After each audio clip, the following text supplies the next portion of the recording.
아멘. 여러분 어떻습니까? 여러분 어떻습니까? 여러분 어떻습니까? 아멘. 그렇게 될 줄로 믿습니다. 많은 열매 맺는 행복한 제자라는 제목으로 함께 은혜 받기를 원합니다. 포도나무가 존재하는 것은 오직 열매입니다. 포도나무는 열매 맺는 것 외에는 아무 쓸데가 없습니다. 우리 성도도 마찬가지입니다. 성도가 열매를 맺지 못하면 아무짝에도 쓸모가 없습니다. 하나님이 이스라엘 백성들에 하여 탄식하신 것이 있습니다. 이사야 5장 1절 건너뛰어 2절입니다. 같이 한번 보도록 합니다. 시작. 땅을 파서 돌을 제하고 극상품 포도나무를 심었도다. 그 중에 망대를 세웠고 또 그 안에 술틀을 팠도다. 좋은 포도 맺기를 바랐더니 들포도를 맺었도다. 좋은 포도 맺기를 바랐더니 무슨 포도 맺었어요? 들포도를 맺었습니다. 뛰어넘어 4절 말씀 또 봅니다. 시작. 내가 내 포도원을 위하여 행한 것 외에 무엇을 더할 것이 있으랴. 내가 좋은 포도 맺기를 기다렸거늘 들포도를 맺으면 어찌 됨인고. 좋은 포도 맺기를 기다렸거늘 들포도를 맺으면 어찌 됨인고 하고 안타까워하셨습니다. 하나님이 열심히 잘 갖고 놓고 바라는 것은 좋은 포도 열매인데 그렇지 못하고 들포도를 맺었다고 아쉬워하고 안타까워하십니다. 오늘 또 동일합니다. 우리 예수 믿는 예수의 제자들은 다 좋은 열매를 많이 맺어야 한다는 사실입니다. 성경은 열매에 대해서 많이 말하고 있습니다. 좋은 사람 되면 좋은 열매를 맺는다고 말합니다. 사람을 알 수 있는 것은 열매를 보고 안다라고 말합니다. 그러기에 우리는 반드시 좋은 열매를 많이 맺는 예수의 제자가 되어야 될 줄로 믿습니다. 그러면 이런 복된 삶을 누가 살아갑니까? 첫째는 많은 열매를 맺는 삶입니다. 많은 열매를 맺는 삶이 있어야 좋은 열매 많이 맺습니다. 첫째는 주 안에 거해야 됩니다. 우리 4절 5절 말씀을 같이 보도록 합니다. 시작. 내 안에 거하라. 나도 너희 안에 거하리라. 가지가 포도나무에 붙어 있지 아니하면 스스로 열매를 맺을 수 없음 같이 너희도 내 안에 있지 아니하면 그러하리라. 나는 포도나무요 너희는 가지라. 그가 내 안에 내가 그 안에 거하면 사람이 열매를 많이 맺나니 나를 떠나서는 너희가 아무것도 할 수 없음이라. 포도나무와 가지를 설명하면서 너희는 가지고 나는 포도나무다고. 가지는 포도나무에 붙어 있어야 열매를 맺는 것처럼 너는 내게 붙어 있어야 된다고. 예수님 안에 거해야 된다고. 내 안에 거하라고. 그러면 나도 너희 안에 거하겠다고. 그가 내 안에 내가 그 안에 뗄 수 없는 관계를 맺는 것을 말하고 있습니다. 우리는 절대적으로 좋은 열매를 많이 맺으려면 좋으신 예수님과 관계를 잘 맺어야 됩니다. 철저하게 주 안에 있어야 됩니다. 금방 또 주 안에 있는 나에게 찬송 불렀는데 정말 주 안에 있어야 됩니다. 제대로 붙어 있어야 됩니다. 그러면 절로 좋은 열매를 많이 맺게 됩니다. 조지 부시 전 대통령도 석유 회사를 경영하면서 술을 많이 마셨습니다. 대통령 선거 때도 그 일이 문제가 되었습니다. 한때는 마약에 손을 댔다는 소문도 따랐습니다. 하원의원 선거에 나섰다가 낙선토했습니다. 그러다가 1994년 텍사스 주지사에 당선되고 주목받는 정치인이 되었습니다. 주지사가 되기 전 1985년 빌그람 목사님과 만남이 그의 신앙생활을 든든하게 하는 계기가 되었습니다. 빌그람 목사님이 부시에게 하나님과는 관계를 잘 맺고 있으십니까? 금방 대답이 나오지 않았습니다. 어색한 침묵이 흘렀습니다. 그러면서 부시는 아닙니다. 하지만 그러고 싶습니다. 자신의 어두운 심령에서 나오는 간절한 소망이었습니다. 정직하게 회개했습니다. 그 한순간의 결단으로 옛 생활을 끊어버리고 가문의 전통적인 믿음의 길로 들어섰습니다. 여러분에게 묻습니다. 여러분은 주님과 관계를 잘 맺고 계십니까? 주님과 관계는 여전하십니까? 우리 인생은 결국 주님과 관계입니다. 성경에 말한 대로 주님을 떠나서는 우리는 아무것도 할 수 없는 존재입니다. 연탄길로 잘 알려진 이철환 작가가 있지 않습니까? 그는 고난 가운데 아름다운 글을 쓸 수가 있었습니다. 육체적으로 많은 고통을 겪었습니다. 이명, 기울림으로, 불면증으로, 우울증으로, 어지럼증으로 시달리면서 하루에도 몇 번씩 죽음을 생각하게 되었습니다. 그러면서 하나님께 기도했습니다. 하나님, 이 고통을 이길 수 있게 해주세요. 다시 일어서면 나 하나님만을 위해, 나 하나만을 위해 살지 않겠습니다. 저보다 어려운 사람들의 손을 따뜻하게 잡아주겠습니다. 그렇게 기도하면서 연탄기를 썼는데 300만 부 이상 팔린 초대형 베스트셀러가 되었습니다. 그는 이런 말을 했습니다. 오랜 시간의 아픔을 통해 내가 알게 되었습니다. 아픔도 길이 된다는 것을, 아픔을 통하지 않고는 절대로 볼 수 없는 것이 있다고 했습니다. 그러나 연탄길을 통하여 최고의 자리에 오른 것도 잠시 인터뷰와 원고 청탁이 쇄도하면서 스트레스를 받아서 또다시 우울증으로 사람들에게 멀어지게 되었습니다. 2002년부터 2004년까지 그때 사람이 잘 나가봤자 아무것도 아니라는 것을 깨닫고 이렇게 기도했습니다. 절대로 바쁜 부자이기보다는 가난한 게으름뱅이가 되게 해달라고 기도했습니다. 돈보다 중요한 것은 자기 자신을 찾는 것이고 지혜의 근원이 하나님께 있다는 걸 깨달았습니다. 내 안에 하나님만 계시면 가난하지 않고 아무리 낮아도 낮아지지 않는다는 것과 모든 것을 포기해도 아깝지 않다는 것을 깨달았습니다. 하나님 안에 진정한 행복이 있다는 것을 깨달았습니다. 그렇습니다.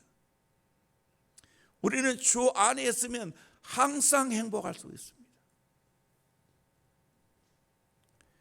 저도 힘들고 어려운 시절 주 안에는 이 찬송을 정말 많이 불렀습니다.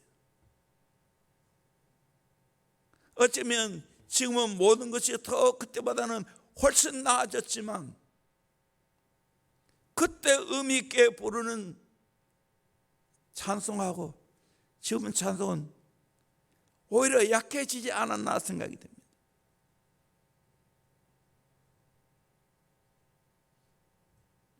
주님을 알아가는데 5단계가 있다고 말합니다. 첫째는 주님을 따르는 단계, 두 번째는 주님과 동행하는 단계, 세 번째는 꼭 붙잡는 단계, 네 번째는 붙잡히는 단계, 다섯 번째는 주 안에 상주하는 단계라고 말합니다. 정말 나가 진짜 열매 맺는 삶을 살려면 주님이 내 안에, 내가 주님 안에 있는 뗄래야 뗄 수 없는 그 관계를 맺어야 됩니다. 이게 진짜입니다. 내가 자주 인용한 거 있죠. 기는 놈 위에 걷는 놈이 있고, 걷는 놈 위에 뛰는 놈이 있고, 뛰는 놈 위에 나는 놈이 있고, 나는 놈 위에 어디에 있다고요? 붙어 있는 놈이 있다. 정말 우리 인생 주님께 붙어 있으면 최고입니다. 그러므로 내 인생 가장 중요한 건 내가 얼마큼 큰 일을 했냐가 중요한 게 아닙니다. 내가 지금 주님과 관계를 제대로 맺고 있는가, 그걸 확인해야 됩니다. 어떤 일보다 중요한 것은 관계입니다.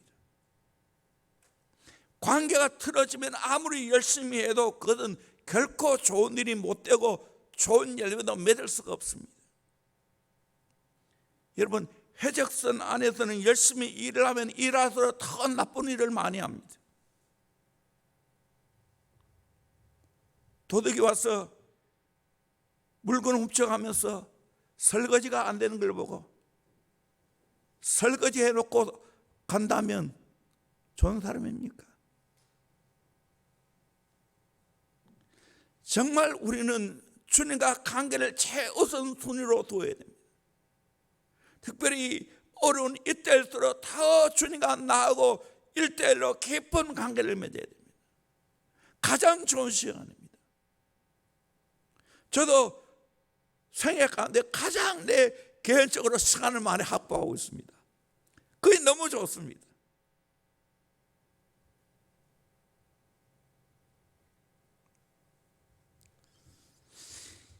이성봉 목사님이 이런 복음 선거를 작곡했지 않습니까? 물을 떠난 고기가 혹시 산다 해도 예수 떠난 심령은 사는 법이 없어요. 예수님 내 주여 내 중심에 오소서. 주님 한 분만으로 만족합니다. 옛 성도들이 즐겨 부른 찬송입니다. 새는 공중에 물고기는 바다에 있어야 하는 것처럼 우리는 주 안에 있을 때 평안하고 열매를 맺습니다. 뭐 재벌이 미국에서 골프를 치다가 프로 선수에게 골프를 잘 칠 수 있는 비결을 하나 가르쳐 달라고 했습니다. 돈은 청구하는 대로 주겠다고. 그랬더니 그 다음날 한마디 합니다. 어깨와 팔에 힘을 빼라고. 그리고 돈을 몇만 불 청구했습니다. 여러분, 많은 돈 들을 필요 없어요. 제가 가르쳐 줄게요.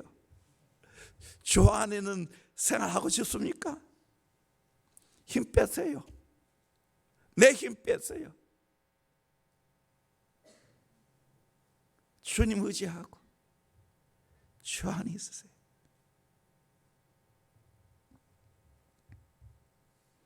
이것이 바로 열매 맺는 삶입니다. 두 번째로 말씀대로 살면서 예수 이름으로 기도해야 됩니다.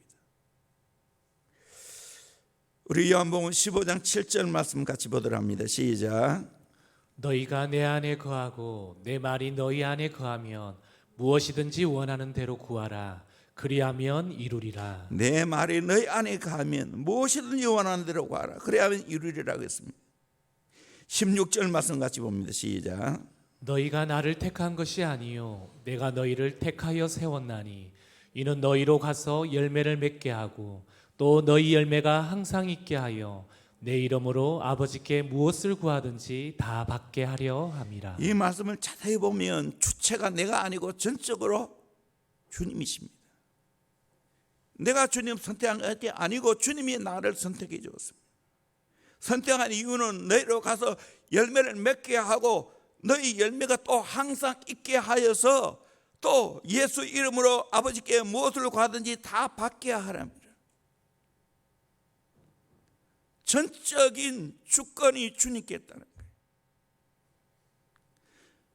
그래서 우리는 주님을 인정하고 주의 말씀을 내 마음에 받아들이고 그 주 안에 살면서 내가 기도하면 많은 열매를 맺게 된다고 지금 성경은 가르쳐 주고 있습니다.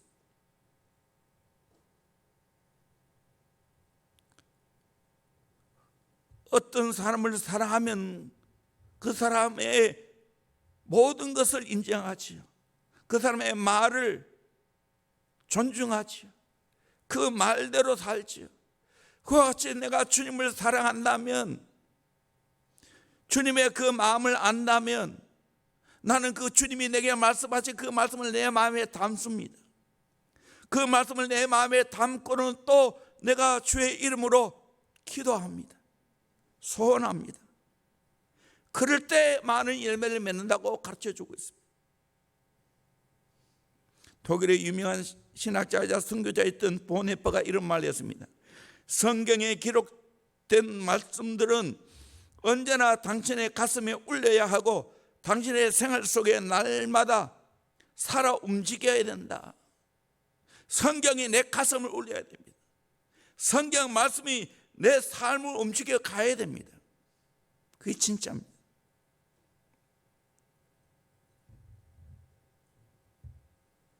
어제 제가 1시간짜리 짧은 영화를 봤습니다. 리차드 범브랜드 목사님의 감옥에서 고통받는 이야기인데, 소련 공산주의자들에 의해서 감옥에 갇히고 고통을 받았습니다. 그 이유는 딱 하나, 성경대로 살겠다는 것 때문에. 얼마든지 정말로 타협하고 적당히 말만 안 해도 되는데,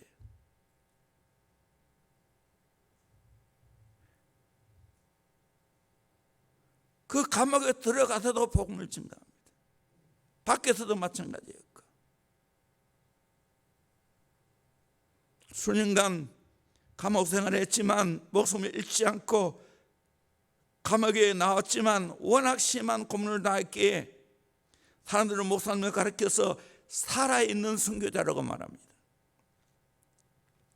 2년 만에 처음 면회온 아들에게 전한 말도 아무리 힘들고 어려워도 예수님을 꼭 믿어야 한다고 했습니다. 목사님이 힘든 감옥 생활을 견디고 다시 나을 수 있었던 것은 기도 덕분인데, 너무나 힘든 고초를 겪을 때마다 이런 기도를 계속해서 반복해 드렸습니다. 하나님, 제 몸에 붙어있는 뼈가 없고 남아있는 살이 없고 화상과 구멍이 수십 군데나 나 있습니다. 더 이상 버틸 힘이 없지만 그래도 지금 저들에게 주님이 더욱 필요합니다. 저에게 침묵하고 계실지라도 이 믿음이 저를 살게 합니다. 그래서 지금 또 기뻐할 수 있습니다. 끝까지 이길 수 있게 도와주세요. 그분이 유명한 말이었죠. 두려워하지 말아야 된다고. 성경에는 365번 두려워하지 말라는 말이 있다. 그분은 혹독한 고문을 이겨내고 그 감옥 가운데서 복음을 증거했습니다. 어려운 가운데 말씀 붙잡고 살았습니다. 오늘 우리가 해야 할 일이 뭡니까? 이 시대가 악해지고 있는 것에 자꾸만 말씀을 곡해합니다. 말씀을 이성적인 판단으로 해석해버립니다.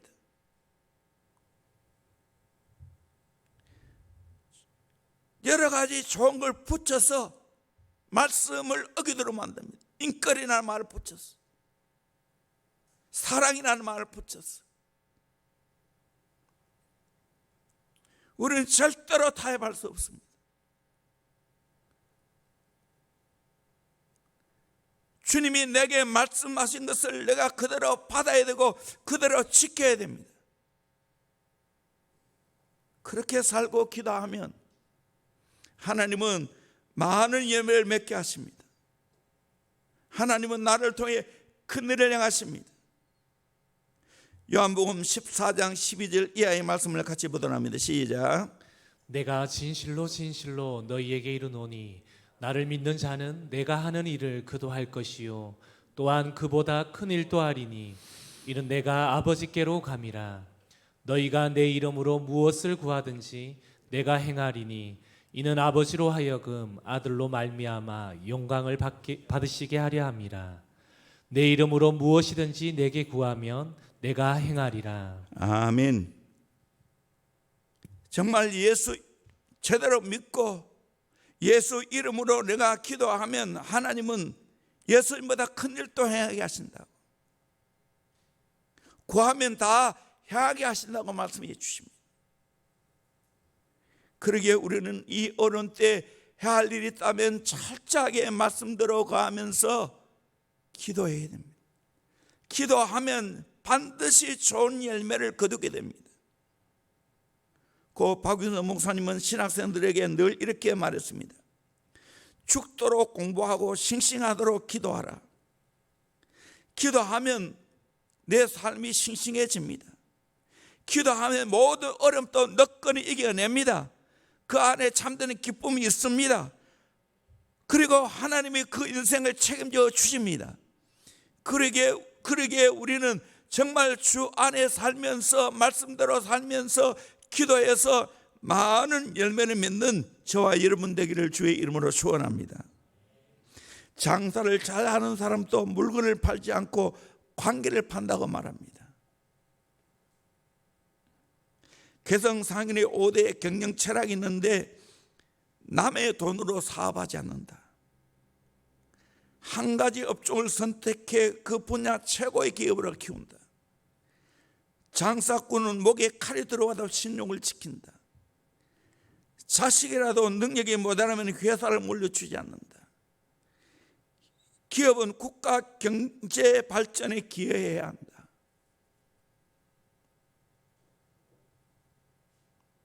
정신이 살아있는 거예요. 오늘 또 우리가 하나님과 관계 속에 말씀대로 살면서 정신이 살아있어야 됩니다. 말씀에 정신이 살아있어야 됩니다. 그리고 기도하면 하나님은 반드시 그 인생에 좋은 열매를 맺게 하는 축복이 있을 줄로 믿습니다. 그 은혜를 누리기를 주의 이름으로 축원합니다. 많은 열매 맺기를 주의 이름으로 축원합니다.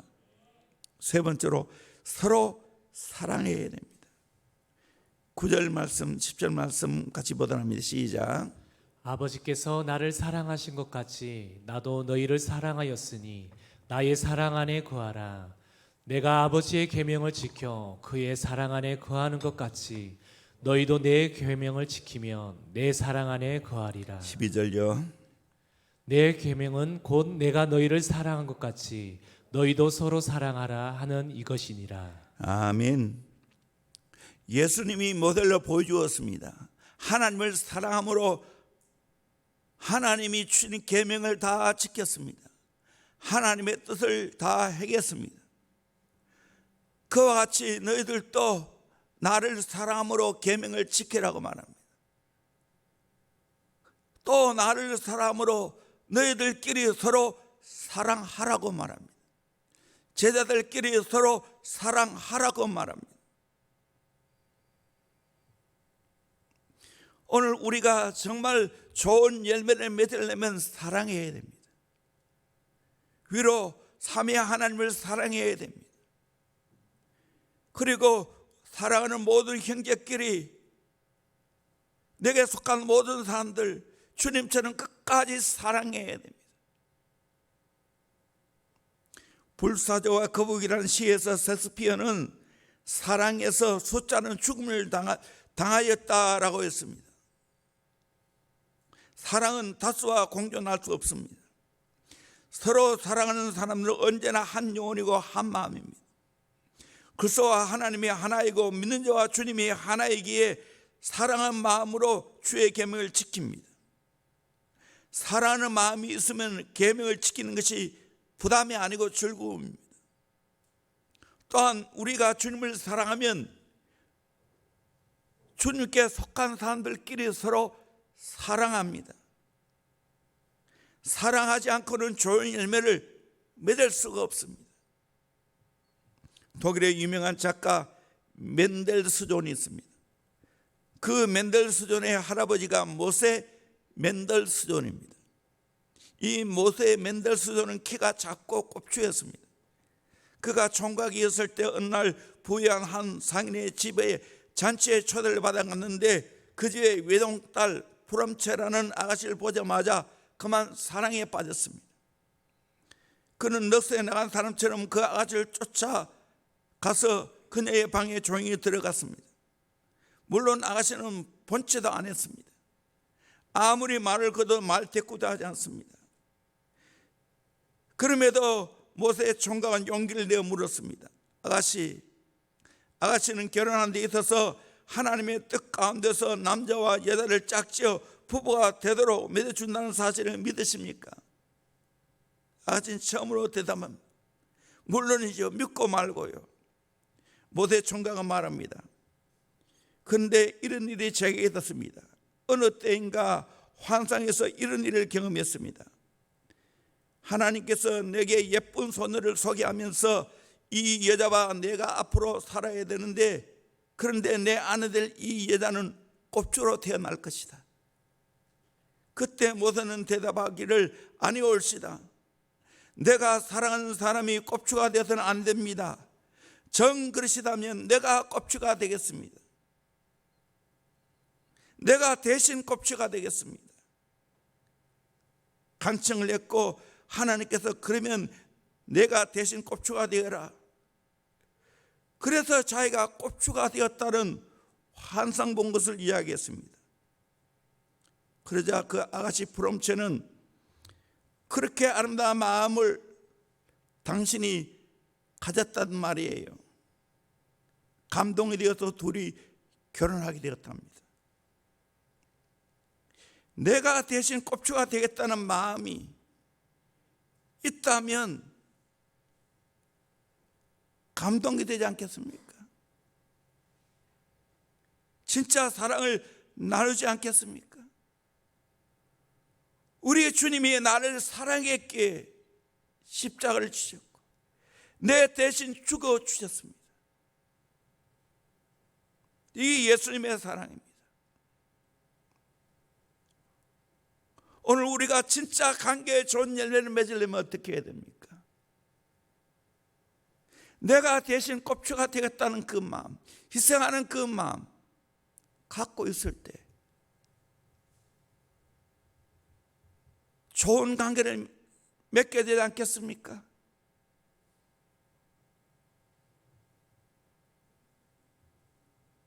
예수님은 내 대신 십자가를 지셨습니다. 내 대신 죽어 주셨습니다. 그래야 나를 살렸습니다. 그러기에 우리는 좋은 열매를 맺기 위해서 예수님 사랑해야 됩니다. 예수님 사랑을 내가 경험하고 내가 그걸 내가 누리게 되어지면 절로 사랑의 사람입니다. 이번에 성지 순례에 갔다 오신 분들 몇 번을 빼고 지금 간증이 다 들어왔어요. 내가 다 읽어봤는데 참 감동이 되었어요. 그 중에 어디서 가장 많이 감동을 받았는가? 갈릴리 호숫가에서 수익권 교회, 바로 교회에서 내려가자마자 갈릴리 호수입니다. 내가 4번째 갔는데 가장 이번에 물이 많았어요. 거의 교회 가까이까지 물이 들어와 있더라고요. 여기서 같이 찬양하고 또 조용히 홀로 개인적 기도하는 시간을 가졌습니다. 저도 따로 나무 쪽으로 가서 홀로 앉아서 기도를 했습니다. 다시 주님의 사랑을 확인하고 나니까, 또 주님을 향하여 사랑의 고백을 하고 나니까 내 마음에 말할 수 없는 사랑이 솟았다는 거예요.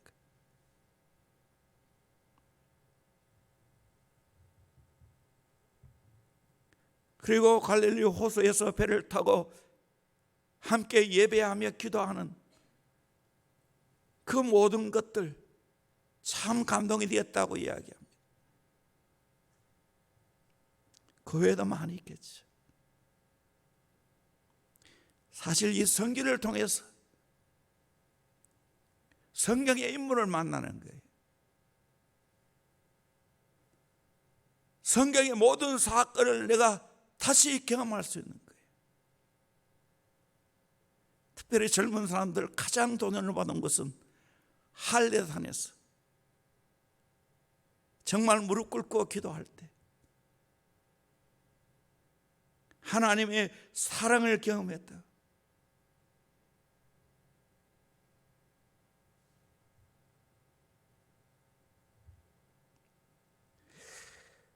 오늘 또 우리가 정말 주님의 사랑을 경험하고 나면 사랑의 사람이 됩니다. 그러면 좋은 열매를 맺게 됩니다. 그게 두 번째로 많은 열매를 맺는 자의 행복입니다. 첫째는 아버지께서 영광을 받으십니다. 8절 말씀 같이 보도록 합니다. 시작. 너희가 열매를 많이 맺으면 내 아버지께서 영광을 받으실 것이요 너희는 내 제자가 되리라. 너희가 열매를 많이 맺으면 내 아버지께서 영광을 받을 것이요. 당연하죠. 우리가 많은 열매를 맺고 좋은 사람이 되고 사역을 잘하게 되어지면 하나님 아버지가 기뻐하죠. 육신의 부모도 내 자녀들이 많은 열매를 맺고 사랑을 보면 그렇게 기쁠 수가 없는데 하나님 아버지는 다 하지 않겠습니까? 그를 통해서 하나님 영광 받으십니다. 이 땅에 저와 여러분을 보내신 이유는 열매 맺기 위해서 보낸 거 아니겠습니까? 그러게 당연히 많은 열매를 맺어야 됩니다. 그러면 우리 하나님 아버지가 기뻐하시고 영광을 받으십니다. 이 은혜와 축복을 누릴 수 있기를 주의 이름으로 축원합니다. 두 번째로 제자의 증거를 얻습니다. 8절 하반절에 열매를 많이 맺으면 너희는 내 제자가 되리라. 예수의 제자가 된다면 열매를 많이 맺게 되었습니다. 내가 진짜 예수의 제자로 사는데 열매를 많이 맺지 않는다는 것은 그거는 내 삶을 돌아봐야 됩니다. 내가 진짜 예수님 사랑하고 예수 따라가고 예수로 살아간다면 절로 열매는 많아질 수밖에 없어요. 제자가 되는 거예요. 그래서 우리의 삶 속에 많은 사람들이 예수의 제자인 것을 보여줘야 됩니다. 우리가 해야 할 의무예요. 요한복음 13장 34절 35절 말씀 같이 보도록 합니다. 시작. 새 계명을 너희에게 주노니 서로 사랑하라. 내가 너희를 사랑한 것 같이 너희도 서로 사랑하라. 너희가 서로 사랑하면 이로써 모든 사람이 너희가 내 제자인 줄 알리라. 아멘.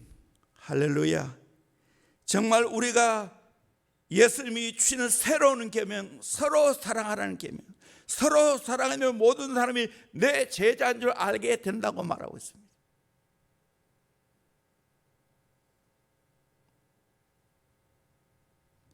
저도 이 선교순례를 4번째 갔는데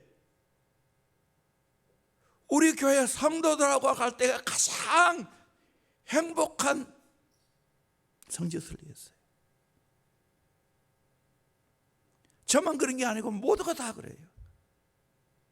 가는 곳마다 서로 기뻐하고 행복해하고 또 가는 곳마다 찬양하니까 예배하니까 은혜가 넘쳤습니다. 함께 제자들이 가는 곳에 절로 행복이 있는 거죠.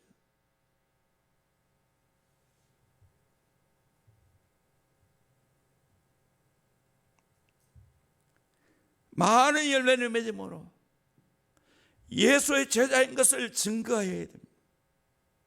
세 번째로 예수님의 친구가 됩니다. 13절에서 같이 보도록 합니다. 15절까지 시작. 사람이 친구를 위하여 자기 목숨을 버리면 이보다 더 큰 사랑이 없나니 너희는 내가 명하는 대로 행하면 곧 나의 친구라.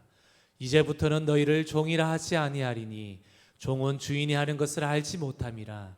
너희를 친구라 하였노니 내가 내 아버지께 들은 것을 다 너희에게 알게 하였음이라. 아멘. 예수님의 명령대로 행하는 그 사람이 예수님의 친구라는 거예요. 친구가 되면 또 예수님이 그를 귀하게 여기고 아버지께 들은 것을 다 너에게 알게 해주겠다고 말하고 있어요. 예수님과 나하고는 비밀이 없다는 거예요. 하나님과 예수님 비밀이 없는 것처럼 이것은 내가 선택한 것이 아니고 주님이 먼저 선택해 주었습니다. 저와 여러분들이 좋은 열매를 많이 맺음으로 예수님의 친구인 것을 증거로 보여줄 수 있기를 주의 이름으로 축원합니다. 어떤 학자가 이 세상에는 세 종류의 친구가 있다고 합니다. 비유를 들어 어느 날 한 사람이 큰 범죄를 함으로 재판장에 가게 되었습니다. 차표를 살 돈이 없어 근심하며 앉아있는데 한 친구를 만났습니다. 사정 이야기를 했을 때 그 친구는 안 됐다고 하면서 차표를 사주고 눈물을 흘리며 동정의 말을 남기고 헤어졌습니다. 또 가다가 둘째 친구를 만났습니다. 그 친구는 그의 말을 듣고 염려하지 말게, 내가 변호사니까 법정에서 변호해 줄 테니 나와 함께 가세요 하면서 법정까지 갔습니다. 법정에서 친구를 위하여 땀을 흘리며 성심껏 변호해 주었습니다. 그럼에도 불구하고 사형 언도를 받게 되었습니다. 그 친구는 눈물을 흘리면서 저 세상에서 만나세요 하고 갔습니다. 이제 나는 죽게 되었구나 생각하고 사형 선고 받을 날짜를 기다리고 있었습니다. 세 번째 친구가 오더니만 내가 대신 죽을 터니 염려 마시오 하고는 그 친구를 위하여 대신 죽었습니다. 누가 가장 좋은 친구입니까? 첫째 친구는 돈입니다. 둘째 친구는 내가 사랑하는 사람들입니다. 세 번째 친구는 바로 주 예수 그리스도입니다. 예수님은 내게 가장 좋은 친구가 되어 주셨습니다. 우리들도 이런 정신으로 살아가야 됩니다. 우리는 이 예수님의 사랑을 알고는 어떻게 우리가 살아가야 됩니까? 요한 1서 3장 16절입니다. 그가 우리를 위하여 목숨을 버리셨으니 우리가 이로써 사랑을 알고 우리도 형제를 위하여 목숨을 버리는 것이 마땅하니라. 사무엘하 23장에 보면 다윗의 측근이었던 세 용사 다윗이 고향인 베들레헴의 우물물을 그리워했습니다. 그때 이들은 목숨 걸고 가서 물을 길러왔습니다.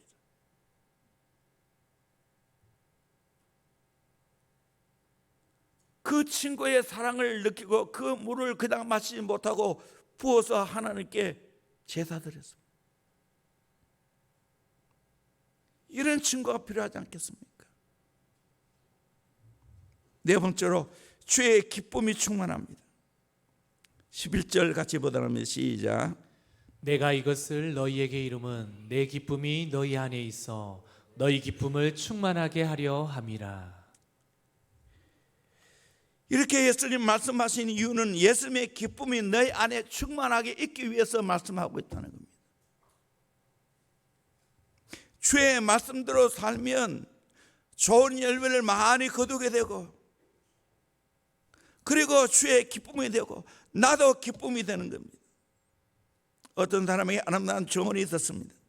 하루는 손님이 찾아왔습니다.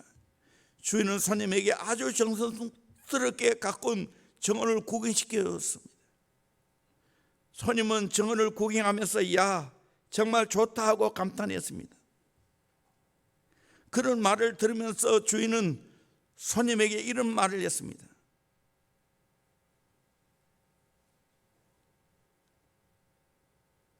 정원을 좋게 보아주니 정말 고맙습니다. 손님께서 아무리 감탄해도 내가 정원을 보면서 느끼는 기쁨만큼 손님은 누리지 못할 것입니다. 왜 그렇겠습니까? 거기 있는 나무 한 그루 한 그루 손수 심었고 손수 가꾸었기 때문에 그를 보는 그 주인의 마음은 말할 수 없는 기쁨이 있습니다. 우리는 이런 기쁨이 있어야 됩니다. 우리가 인생을 살아가면서 내가 영혼 사역을 했는데 그 영혼들이 건강하게 잘 자라나서 또 좋은 열매를 맺는 것을 볼 때 말할 수 없는 기쁨이 있는 겁니다. 목회자에게는 이 기쁨이 있습니다. 한 영혼을 볼 때마다 그와 나의 스토리가 있기 때문에, 또 이 교회를 바라볼 때도 마찬가지입니다. 한 번씩 탐방하러 오신 분이 있죠. 또 손님도 있고, 그러면 보여드립니다. 저는 보는 걸 바라보면서 참 느끼는 게 많아요. 꿈과 비전이 있는 사람은 진짜 그 꿈과 비전 때문에 열심히 잘 봐요. 또 궁금해서 자꾸 물어요. 그러나 근성으로 그냥 마지못해 따라가는 사람은 그냥 보고 적당히 넘어갑니다. 그분들이 아무리 이걸 봐도 부족하지만 제가 깨닫고 누리는 그 기쁨만큼 되겠습니까? 결국 교회나 영혼을 바라볼 때 다 똑같습니다. 자녀를 바라볼 때 누가 가장 기뻐하겠습니까? 부모 아니겠어요? 그 자녀를 사랑하는 사람 아니겠어요? 그를 위해서 모든 걸 다 쏟았기 때문입니다. 이 우리 인생이에요. 정말 우리는 주 안에서 좋은 열매를 바라보면서 주님과 함께 이런 기쁨을 누려야 될 줄로 믿습니다. 이 복된 삶을 저와 여러분이 살아가기를 주의 이름으로 축원합니다. 지금 계속해서 행복한 제자에 대해서 시리즈로 말씀을 하고 있습니다. 제가 다음 주에는 그야말로 가장 하이라이트는 요한복음 21장, 양을 먹이고 치는 영혼 사역자의 그 기쁨, 그 열매에 대한 설교를 하려고 합니다. 찬송가 88장 같이 부르랍니다.